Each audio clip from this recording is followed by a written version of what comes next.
for them to pick Bozeman, Montana this late in the season is a credit to a lot of people before I was here for sure. It's the state, it's the rivalry, and it's our players. I doubt if we weren't 9-1 they'd be coming. So credit goes there, but a lot of efforts by a lot of people, and it's going to be great to put our program, Bozeman, and the state of Montana on full display. Yeah, exciting, and really kind of a once-in-a-lifetime opportunity. I mean, who's to say they'd ever really come back? I mean, nice to see them kind of getting into some of the other FCS programs around the country. I know they went to Jackson State and some other spots. So really nice that they are kind of highlighting this level of football because it is unique, it is fun, and there are some incredible atmospheres at this level.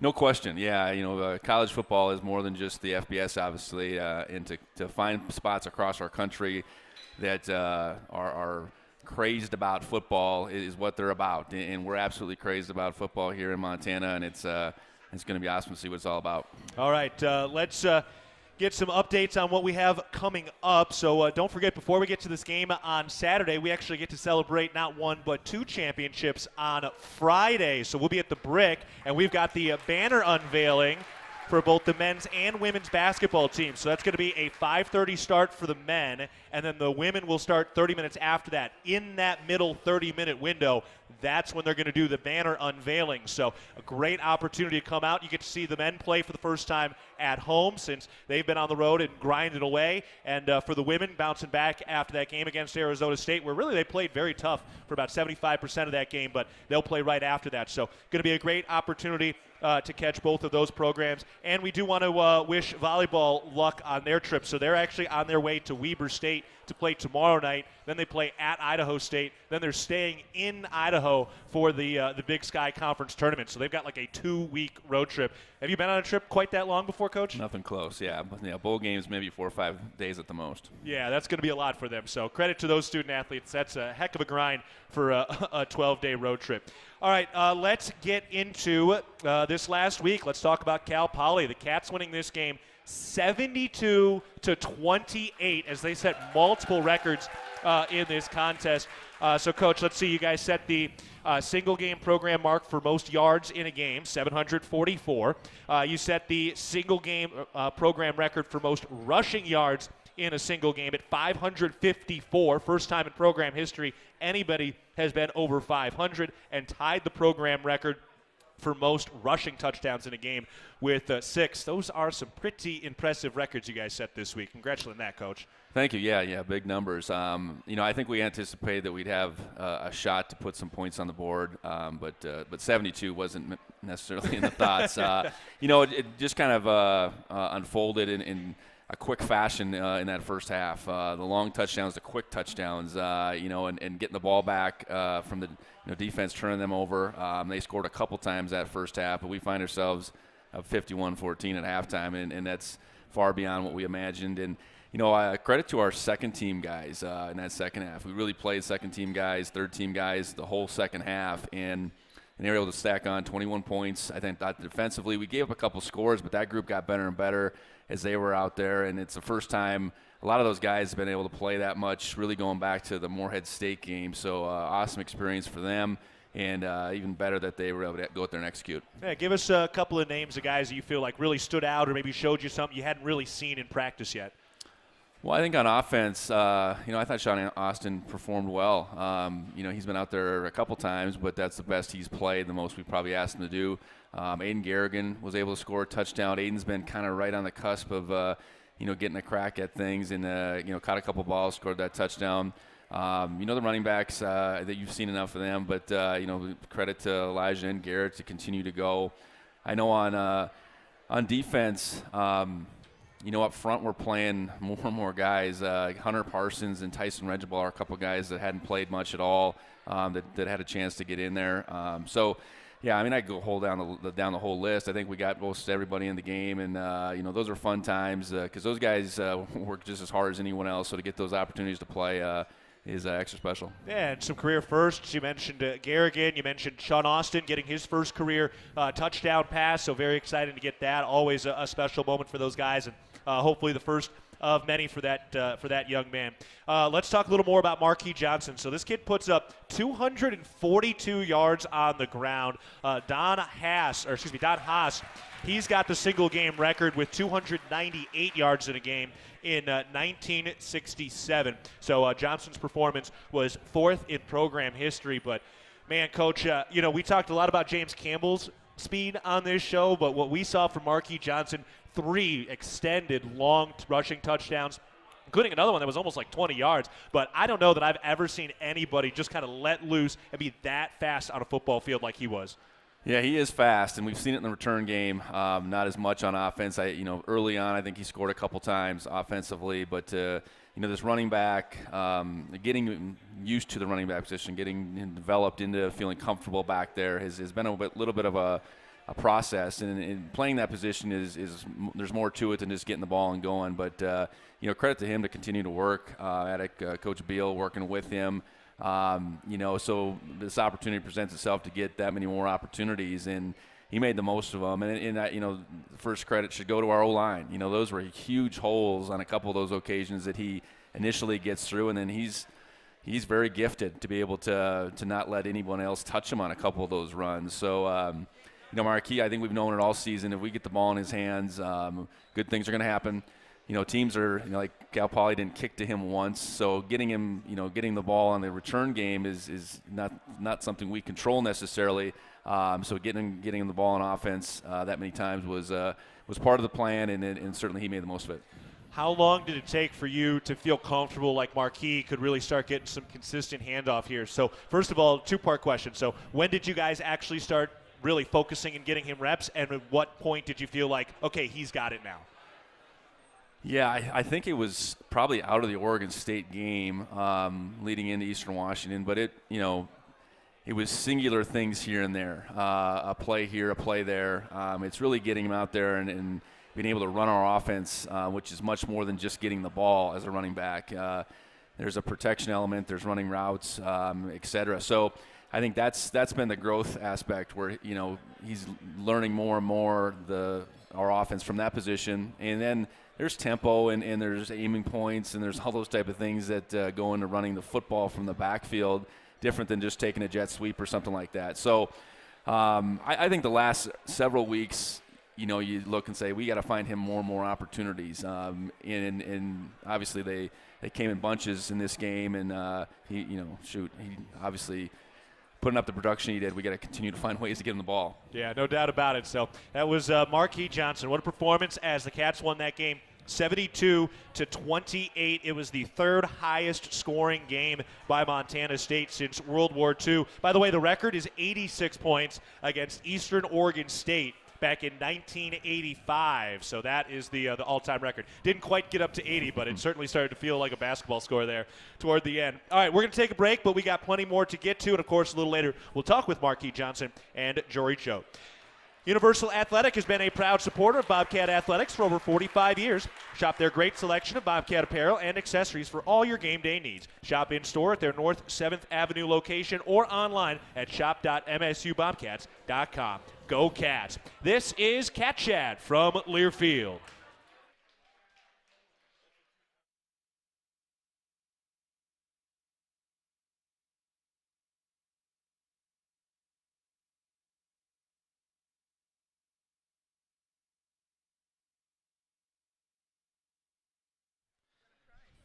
All right, we're giving some stuff away. Evie, what do we got? A new Yeti mug, navy blue with a silver Cats logo. That's a nice size, too. How many ounces is that? Yeah, that might be like 24 ounces, 16 at least, 16 at least. So that's hefty. That could really carry you through quite a few hours to keep you warm. All right, I'm going to read the last 4 here. 6, 7, 5, 1. Oh, bingo, you're ready. Drink out of that responsibly now.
Welcome back to Cat Chat, live at Buffalo Wild Wings. Eagle Mount Bozeman is committed to providing quality, adaptive recreation and sport opportunities for people with disabilities and young people impacted by cancer, and to provide support for families of participants so that they shall mount up with wings as Eagles. I'm Keaton Galogly alongside head coach Brent Vigen, and we're talking about this last ball game for the Cats, a win against Cal Poly before we get ready for the Brawl of the Wild on Saturday. But, Coach, I want to turn the attention to the defense a little bit. I want to talk about Callahan O'Reilly again. He got his 4th interception of the season in this ball game, which is good for 3rd in the conference, just one back of the Big Sky leader. So there's 2 guys in the Big Sky that have 5 interceptions right now. But when you look at Callahan O'Reilly's numbers, he's got 68 tackles, 4.5 tackles for a loss, 2 sacks, 3 forced fumbles, a fumble recovery, and 4 interceptions. And that doesn't even kind of include just the way we've seen him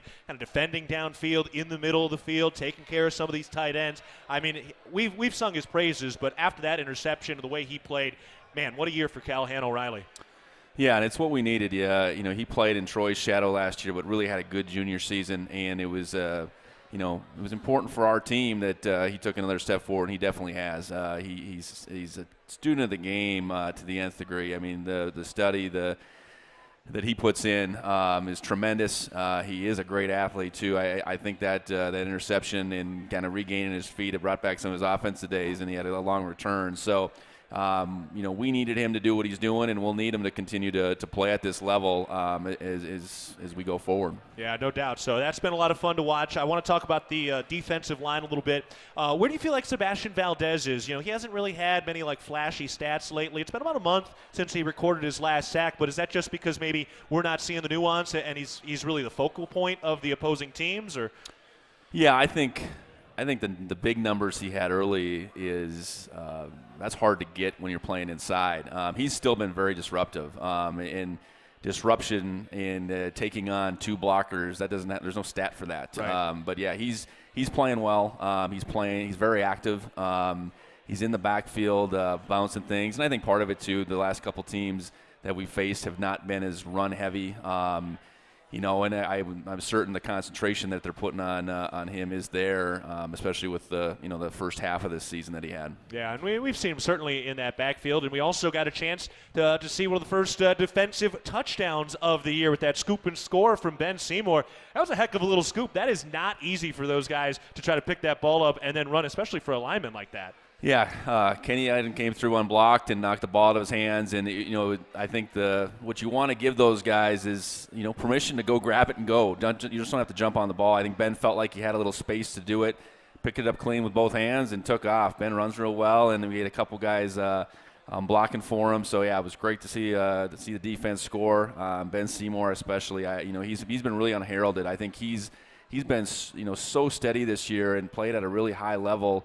And his work, I think, goes unnoticed. You know, you have Brody and Blake Schmidt and Sebastian are the other 3 starters. They get a lot of the acclaim, and you know, Ben's he's in there doing a lot of the dirty work, but he's been great for us this year. Yeah, help us understand a little bit how you watch and evaluate a defensive line, right? Like, because us as fans, you know, you can't always see that. It's hard to tell. There's not a statistic. You can just look up. So what are some of the things you look for out of a really good game from one of your defensive linemen?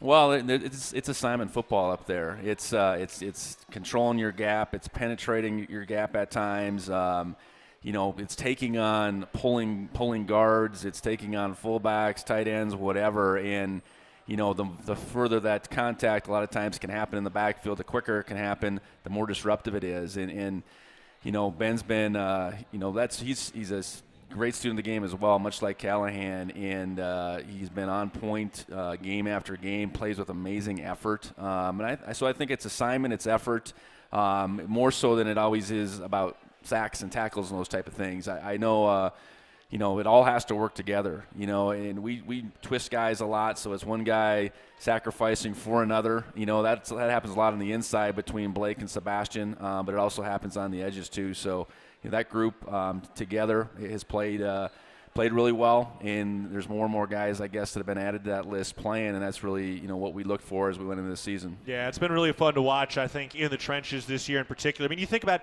you lost guys who went to the NFL on both sides on the line from last year, and we've seen them now be so impressive, including that offensive line helping to set this program record for rushing yards in a single game. When you think about that offensive line and all the questions that were asked in, fall ball or, in the spring ball and working your way to it. I mean, there were major question marks there. That was a major storyline people were talking about, and here they are, and they're on the cusp of getting into the top echelon of rushing seasons in program history. Right now the team is 4th in program history in team rushing yards in a single season, 3,166 right now, and last year was number 2 all-time in program history. Do you feel like this offensive line has met your expectations, exceeded your expectations based on what you knew what they were going in? Oh, I think met is probably where I'd be right now. I think how do we finish this season? What more gear do they have? I guess as we move forward. They've been extremely productive. And there's not a star in the group. I think that's the coolest thing. And we're relatively young. There's not a senior that plays at the same time. And it's a group, I think, a good example is they don't want to be interviewed individually. I think that just speaks to kind of who they are. They are a group, and they function as a group. And you really don't care if one individual certainly gets the credit, and they don't really care probably if the whole group gets the credit, I guess. They just want us to play well, and they work really hard, and they're hungry, and we need to keep that mentality as far as the O-line goes. It is a tall task to play that position, play in that in that group of the physicality, all the things we ask them to do, and you want to pat them on the back as much as you can, but if it's a group that doesn't really care who gets the credit, then you really got something going for you. Yeah, and I mean, another example of that too, they're doing some of those NIL shirts and hoodie designs, and the whole offensive line just designed one for them, not just one individual guy. Kind of cool to see that. You kind of alluded to one other question that I had where, there's not just that one MVP on the offensive line. And I think when you really look at the team, it'd be hard-pressed to pick who's the most valuable player on the team this year. I mean, when you really look, who would you feel like is the most indispensable on this team at this point in the year? I think that's a hard question to answer. I think it's been different guys in different games. We've been able to replace some guys you think are really important at times. So, I think that's what this team has going for it. I think there's a little bit of that across the board. No one cares who gets credit as long as we find a way to get a win. And when you have that and you're playing for each other, that's what football should be all about. I mean, there's 11 guys out there at any one time, and we're having upwards towards 50 guys contribute in some fashion on a Saturday between offense, defense, and special teams. So, we got a lot of valuable guys, I guess. I think that's what I'd answer it. And we need that kind of effort and that kind of mentality to take us as far as we can. Yeah, that's been pretty impressive stuff. I was just kind of thinking and chewing on, and this isn't something you're going to think about, but look, if you at this point in the season with what your record is, you figure there's going to be some guys who are going to get a vote for an All-American and Big Sky All-Conference honors. And as I'm thinking through it, who do you pick out of that? Even when you've had Tommy Millott and Sean Chambers out. You've lost Danny Louie-Lakepa. You've lost guys on the line. And it's just, like you said, every different week, which does lead us into Sean Chambers. So looked like he was ready to go in this game against Cal Poly. And it did look like kind of coming out of that halftime break. Could see you guys really chapping it up there on the sideline. Maybe you were just talking about dinner, but it kind of looked like he was lobbying to get into the game at that point. Well, I wanted to really explain why we weren't going to put him into the game. I think part of his progression back to being fully healthy, it's been a little bit of a trek. We brought him to Northern Arizona with the intention of not playing him, and he probably could have played that day if he really had to, but got some good work down there. Practiced really through the week last week, and if he had to play, he would have played. But we got 51 points on the board, and it just wasn't worth it at that point. He was kind of lobbying about wanting to take a hit, and I said, well, you can take a hit next week. We'll figure it out then. No, it was pretty easy to convince him that it was the right thing, and obviously Sean Austin went out there and did a good job. Yeah. Do you worry about that? For a guy who hasn't played now and as long as he has to just jump into the Brawl of the Wild on Saturday. I mean, I feel like that going from 0 to 105,000, whatever that speed's going to be, it does feel like that's a big jump. That's not too much of a concern in your mind? No, I think Sean's played enough football, and I think how his role will play out on Saturday. He's certainly been the starter. He's been the one-off guy in a couple games. He's been the guy we've kind of fit in here and there. And how that plays out, he'll be ready for whatever it takes. He's a competitor.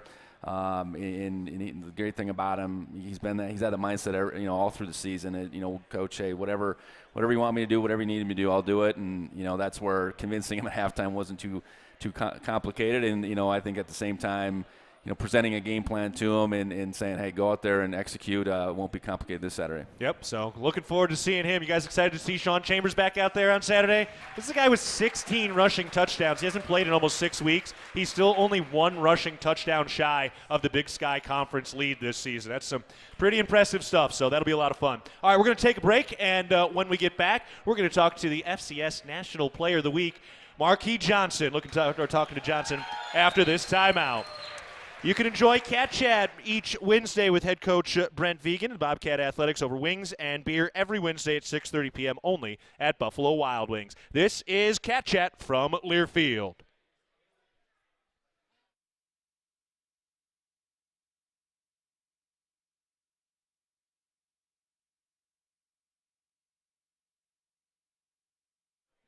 All right, we know it's winter time, so what do we got? Is that a blanket? Is that a waterproof blanket? We got a waterproof blanket, weather durable, blue and white. What kind of logo? It's got a Script Cats logo on there too. All right, what do we got? I'm going to read the last 4 numbers, pull out the ticket. Here we go. 6780. Sick bingo. There we go.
Hello, hello, hello, and welcome back to Cat Chat, live from Buffalo Wild Wings. Remind you that Cat Chat is always presented by Buffalo Wild Wings. I'm Keaton Galogly, joined now by Marquis Johnson. Marquis, how we doing? I'm good. How you? I'm very, very good. Yeah, Nice little round of applause there, How huh? y'all doing? Yeah, absolutely. It was pretty loud, too. We had plenty of Bobcat fans over at Cal Poly, too, yeah? Yeah, we did. We Yeah, did. it sounded quite loud down there. It's always fun when you get to see that kind of support on the road. Always a home game. Yeah, sun never sets on Cat Country. Nope. All right, well, let's talk about this week a little bit. Heck of a performance, man. Almost 250 yards in the first half. That's not too shabby. I thought you were a wide receiver. I could play it all, to be honest. So wherever they need me, that's where I'm at. Yeah, so what was your running back experience before this year? I actually started playing football at the age of 5, and running back was my first position. My junior year of high school is kind of when I made that transition to play receiver in the slot. But just having that background, I can kind of do it all, as you can see. So that's about it. Yeah, so when you were getting recruited to college, so and he transferred from Sac State, but when you were getting recruited there and when you were coming over here, I mean, was it just all wide receiver? Was running back just like on the other side of the country, like not even thinking about it? I think during my recruitment, a lot of coaches can visualize and see that I can be used in multiple positions. But originally, it definitely was just to kind of get me into the slot role at first. But as time progresses and, injuries and things like that got to move me around. So that's how that came about. Right, pretty incredible depth we've seen in the running back room, even getting all the way to you now at this point. Tell us about that journey to kind of get reacquainted. I mean, how foreign did it feel when you started to get those regular reps and start to learn the protection again as a running back? It was definitely a big adjustment. Me being me, I kind of felt like I could handle it. Just having that background and that experience, I thought it was going to be easier than it was. It was actually pretty difficult just knowing the protections, the reads, the technique. Mind you, last time I played running back full time was kind of like my sophomore year of high school. So this is a bigger platform as far as being college ball and being on this program. So it was definitely a difficult transition at first, but just having confidence in my ability and myself, and just my coaches having trust in me, I just had to take care of my business. Yeah, well, speak on Jimmy Beal a little bit. I mean, the running backs coach, the fact that we have seen the depth in that running back room is an absolute testament to what Jimmy Beal has been doing. What's it like working with Jimmy? Coach Bill is a cool dude. I appreciate him a lot. Funny guy, funny character, yeah, for sure. But he definitely takes his job serious. And you can tell that he loves his players. Every single one of us he has a connection to. And that's the biggest thing I appreciate about him.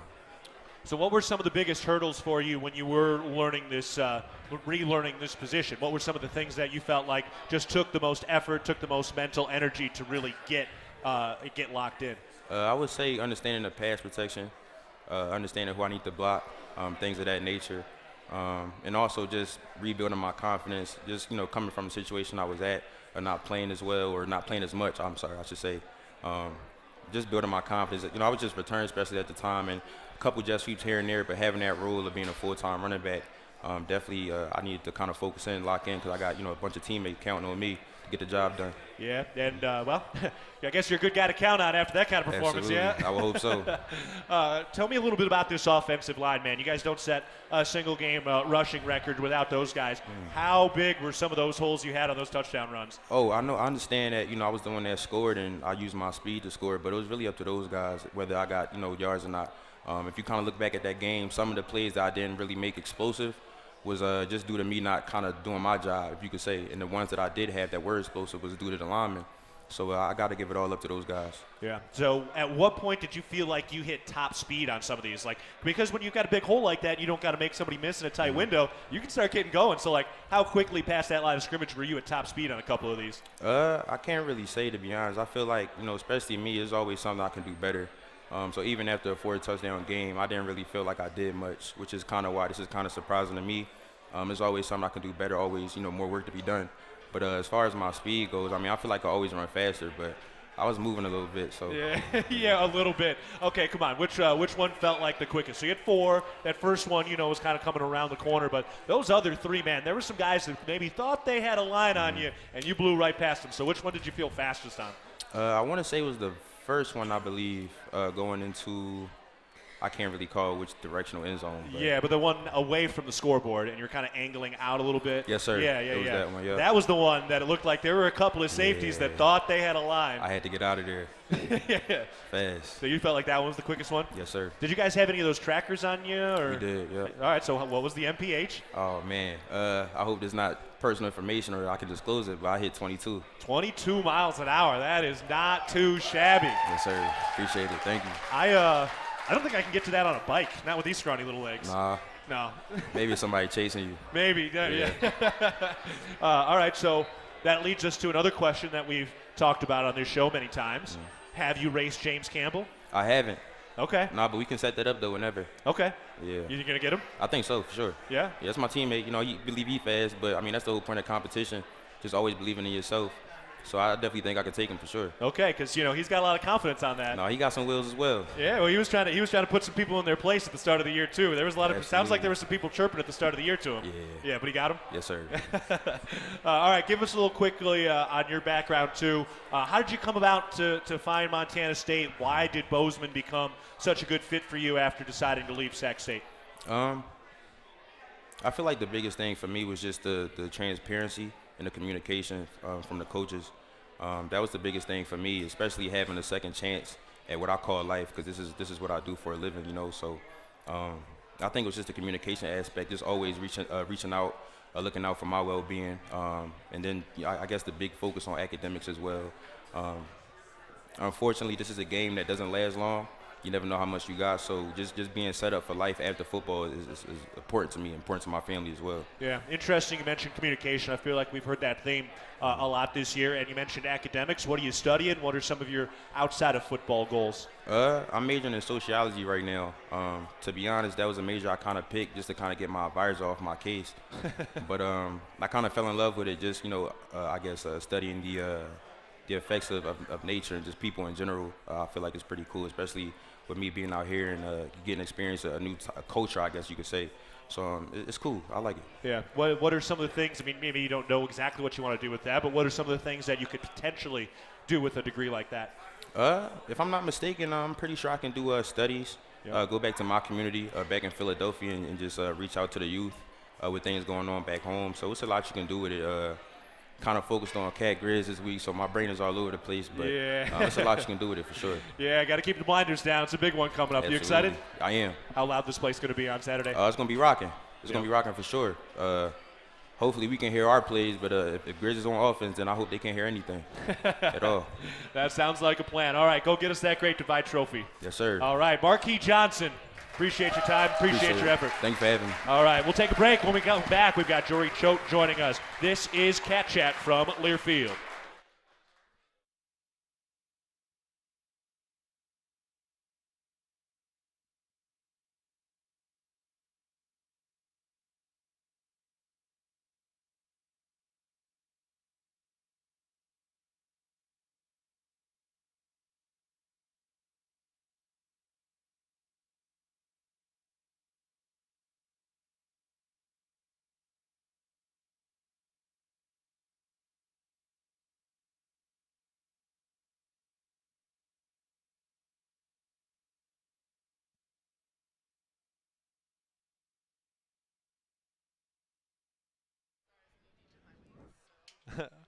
All right, Evie, what do we give it away? Was that a flask cap?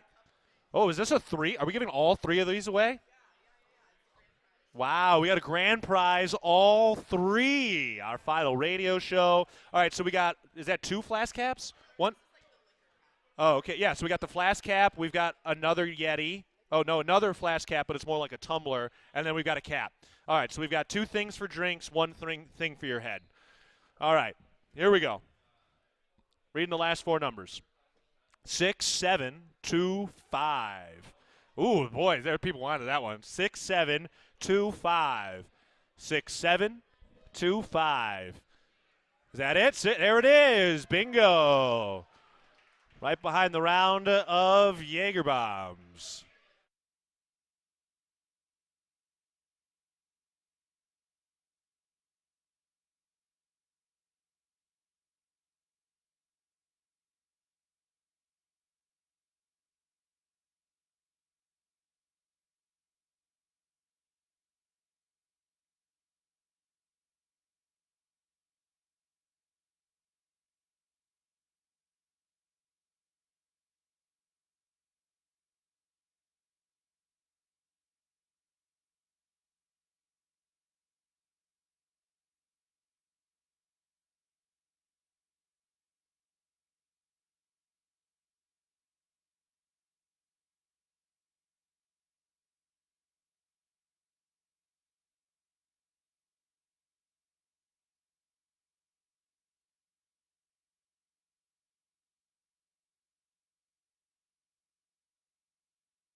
We are back on Cat Chat. Universal Athletic has been a proud supporter of Bobcat Athletics for over 45 years. Shop their great selection of Bobcat apparel and accessories for all your game day needs. Shop in-store at their 7th Avenue location or online at shopmsubobcats.com. Go Cats. I'm Keaton Galogly, joined now by senior Jory Cho. Jory, how we doing? Doing real good. Yes, sir. Coming down to the wire here. Nice to have you out here, and glad we get a chance to talk to you a little bit, highlight your career. Last Brawl of the Wild for you. What comes to mind when you think about getting into the final one here on Saturday? Yeah, it's a special game, no doubt about it. I mean, yeah, my favorite memory of Cat Grizz is 2019, just going on the prowl. Yep. I mean, it's loud and everybody's into it. It's awesome. Yeah, exciting that you get to end that series, at least in your career here at home. It's been so long. I mean, 2019, gosh, it feels like an eternity ago. Yeah, it's been a while. It feels good to be back home. Yeah, so give us a little bit of your story on the season, just how you feel like your year has been and just being a part of this ride so far this year. Yeah, it's been a fun year. I mean, I just really like the team right now. I mean, we're playing together, we're playing hard, and everybody has a deep love for each other, which is special. Yeah, give us a little more insight into that kind of culture in the locker room. I mean, obviously, your father, the former coach, Brent Vigen coming over here now, and watching the way that kind of culture has both changed but also stayed the same, it seems like, in a lot of ways. So, what is it? Why is this team so together? Who are the voices, and why have you guys been able to stick together through all the ups and downs? Yeah, I think, through all the ups and downs, coaching change can be hard, but we've had a lot of really good leaders in the players, and they've done a great job of keeping us all together, and everybody is best friends with everybody in the locker room, and that just makes it a lot of fun. Yeah, where do you see it in terms of that kind of locker room leadership? Who steps up? Who do you see kind of stepping up and saying things, or is there an example of when somebody really needs to kind of be that moment? Because, look, this season's been terrific. It's been amazing, but it hasn't been perfect. I mean, you guys have come back from some really huge deficits in different ways, whether it's an injury or you're down by 2 or 3 scores and you've come back to find a way to win. So give us an example of where you see some of the team leadership in some of those lower moments of the season. Yeah, I think I'm a defensive guy, so I'd say like Ty Okada, Callahan O'Reilly, Nolan Askelson, all guys that, when somebody needs to step up and say something to get us back on the right page, they're there and they're doing their job. Right. Yeah, because we have seen some of that roller coaster ride on the defensive end. We've also seen some incredibly huge, big plays when you've absolutely needed them. When you guys have bounced back after giving up some of those big plays early in games, what is the sense on the sideline? What are guys talking about? How do you stay focused and kind of turn it around as the game goes on? Yeah, I just, the way we're at as a team right now, I just feel like nobody's going to lose sight of what the main goal is on a Saturday afternoon.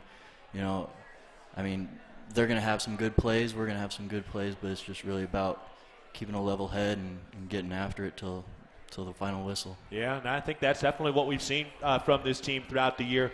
I want to talk about you a little bit personally, too, kind of getting you here to Bozeman. So obviously your dad came in as the coach. He's been coaching all over the place. So, I mean, how much did you move when you were a kid? And I mean, it did feel like a little bit like you were kind of like an Army kid. Like, how much moving were you doing as a youngster? Yeah, it was a lot of moving, yeah. I think I went to 4 different middle schools in 3 years. That was definitely the most moving in my life, but it's been a roller coaster ride for sure, and it's been a lot of fun. Yeah, so you're pretty good at packing now? Very good, yeah. Very good at being the new kid. Yeah, so when you did get to Bozeman here, you weren't playing yet. I mean, well, what was it like? What was your first impression of kind of showing up here in Bozeman? Yeah, I mean, I really like Bozeman. My mom's from Montana, and both my parents went to Western, so I've got some roots in Montana. And yeah, I've always loved the area. Yeah.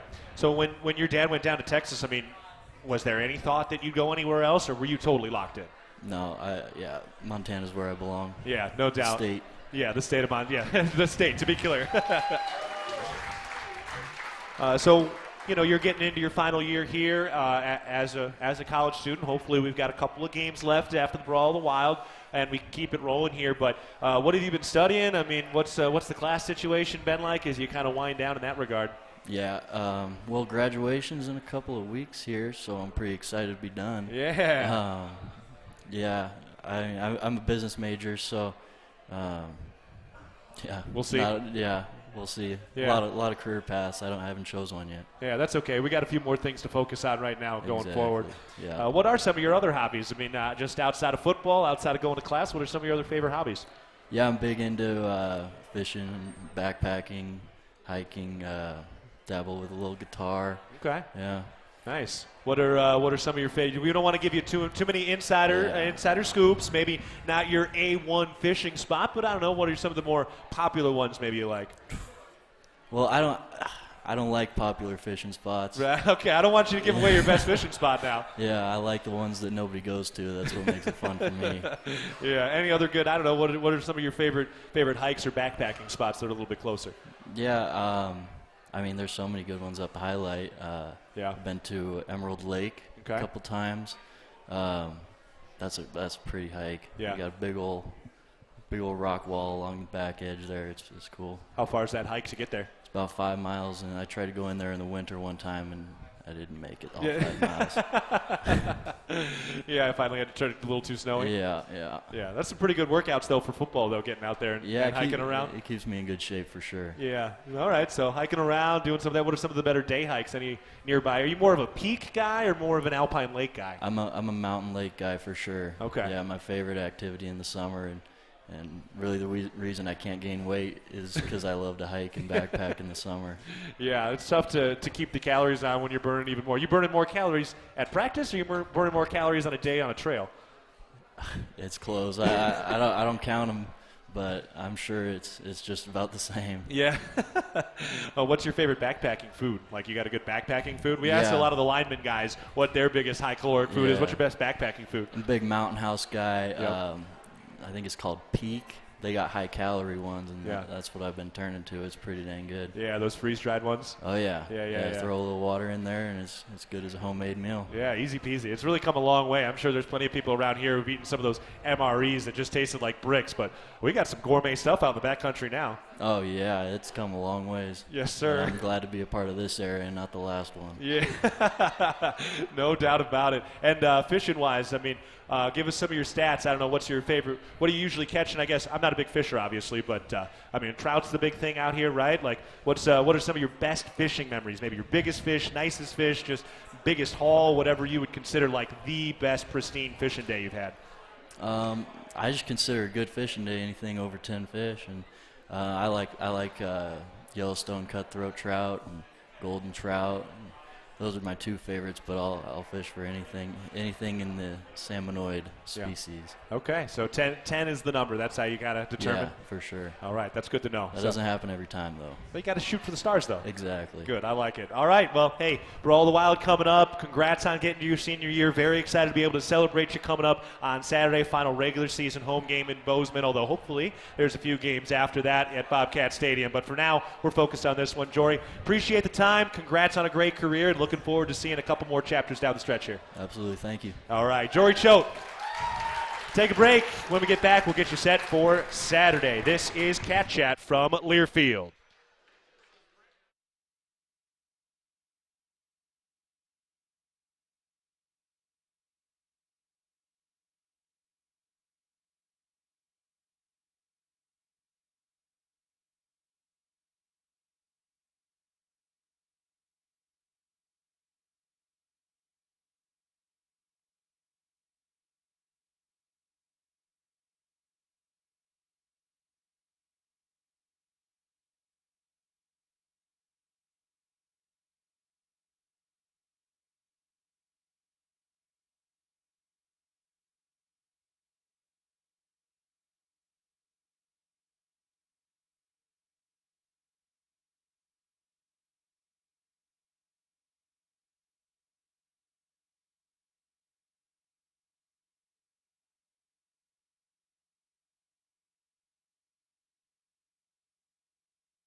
We are back one final time on Cat Chat. I'm Keaton Galogly alongside head coach Brent Vigen with the snow falling.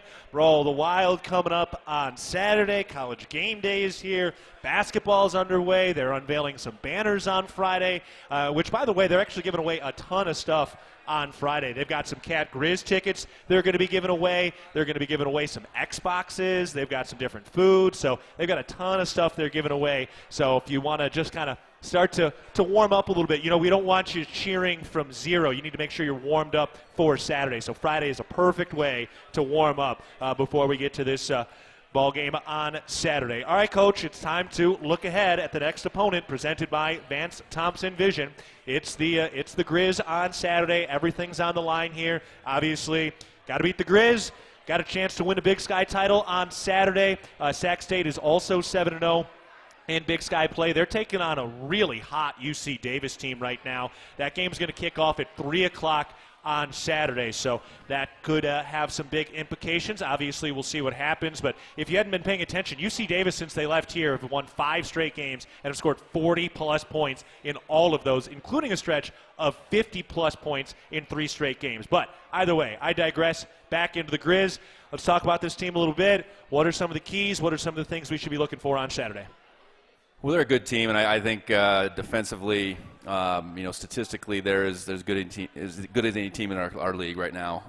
We're going to have to play. We're going to have to play well on both sides. But starting on offense, we're going to have to execute. We're going to have to get the ball to our playmakers. We're going to have to approach balance. But ultimately, I think we need to be as physical as we can possibly be. They're aggressive and very physical in their own right, and we're going to have to exceed that.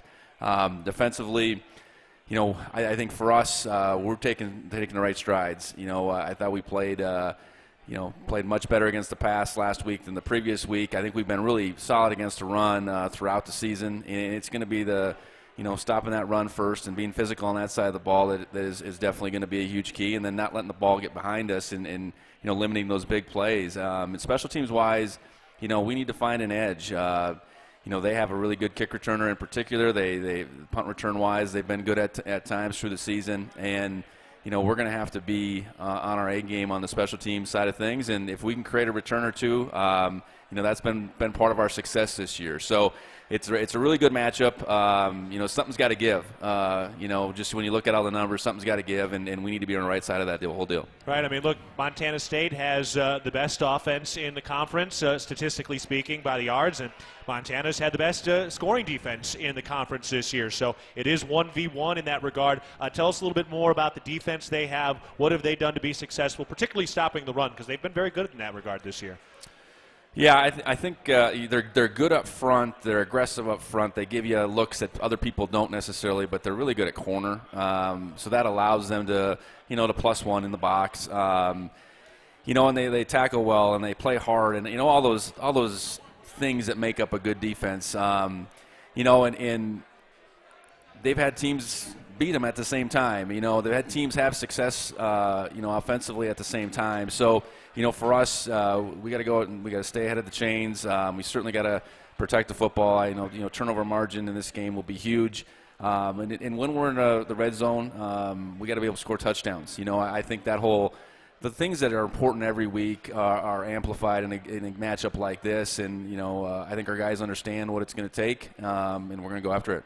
All right, here we go. That's our look ahead to the next ball game presented by Vance Thompson Vision. We've got the 121st chapter of the Brawl of the Wild coming up on Saturday. The kickoff is at noon. We will be on the air at 11 a.m. College game day starts at 7 a.m. They open their gates at 5 a.m., so that show will run from 7 until 10 a.m., so kind of a perfect window. We'll get 2 hours to get you wherever you need to be and get you into the spot. All right, this is it. This is our last football Cat Chat. We will return with a basketball Cat Chat in the new year, but for now, this is our last one. So thank you to everybody who has come out. The support has been awesome. You guys are great. It's been so much fun seeing you all every week here. Thank you to Hunter Paulson, Evie Wilson, Chris Kennedy, and Roger Wexelbird of Bobcat Sports Properties. Thank you to John O'Connor back in the studios, and of course to our man, head coach Brent Vigen, for being here every week. What a year it's been, and looking forward to another chapter. Coach, thank you. Yeah, thank you, Keaton. Great job in year one. on all accounts, we see a lot of each other, so keep up the good work. We do have a lot of conversations every week, and we do try to keep it varied. There's so much to talk about, and it's been a special year. So that will wrap things up. We're going to talk to you again on Friday. The men tip at 5:30, the women 30 minutes after that game. We're recording the podcast tomorrow. We've got the TV show coming out tomorrow, and we're on the air at 11 a.m. for the Cat Grizz game back at Bobcat Stadium for the first time since 2019. So until then, we say go Cats go, and this is Cat Chat from Learfield.